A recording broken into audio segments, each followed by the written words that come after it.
Greetings, key bakers. Welcome back to Breeze Food and Fun, and today we'll be making cauliflower chicken. So let's get into it. First, you'll need 1 cup of almond milk or any plant-based milk of your choice, 1 tablespoon of apple cider vinegar, and mix that together. Now it's time for your dry spices. Use 1 teaspoon of chili powder, 1 teaspoon of salt, 1 teaspoon of your favorite seasoning blend. I'm using Dash, half teaspoon of onion powder, half teaspoon of garlic powder, and 3/4 of a cup of flour, and whisk that together until it becomes a nice thick batter, perfect for breading. Set that aside and prepare the dry ingredients. So you'll need a bowl. Into that, add a cup of flour, half a teaspoon of black pepper, half a teaspoon of salt, half a teaspoon of your favorite seasoning blend. I'm using Dash, and mix that together. I'm using a fork. Set that aside and prepare your cauliflower. Get out a cutting board, flip your cauliflower over, and cut off the little green leaves, stems, or protrusions using a knife, obviously.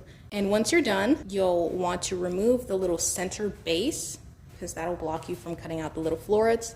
And following the lines already provided from the cauliflower, just cut out your little florets for wings. The size depends on you, depending on if you want larger or smaller size wings. Use your own discretion for this part. So now I'm transferring the cauliflower to a bowl just for measuring purposes, so you can see how much the cauliflower weighs or how much cauliflower I'm actually using in case you're not using a whole head.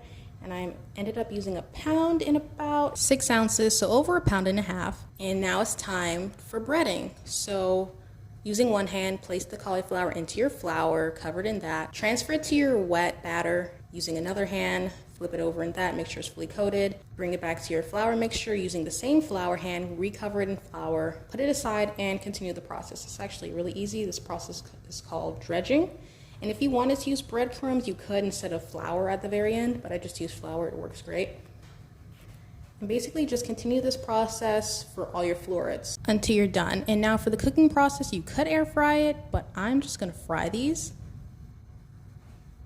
So to the stove we go. This is how they look. Pour any oil of your choice into your pan, let it heat up, and then add your cauliflower, chicken, and let it cook. It takes about, 3 to 5 minutes, but use your own visual discretion to tell you when it's cooked enough, because you might need it to cook longer or for a shorter amount of time depending on your stove and resources. And once it's done cooking on one side, flip it over and let it cook on the other side till it becomes all nice and crispy.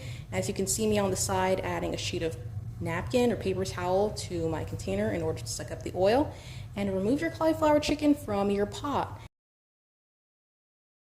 That's it, and continue the process till you're done. So now time for plating. I'm using this Frank's Red Hot buffalo sauce, pouring it into the center of a bowl, and just decorating this platter with cauliflower chicken surrounding the hot sauce. It looks really great. It's time to use your creative or artistic expression at this point. And now it's time for tasting. Just want to say it was really crunchy and tasted really good. So thanks for watching. Please share this video, subscribe, and let me know what you think. Thanks for watching. Have a great day.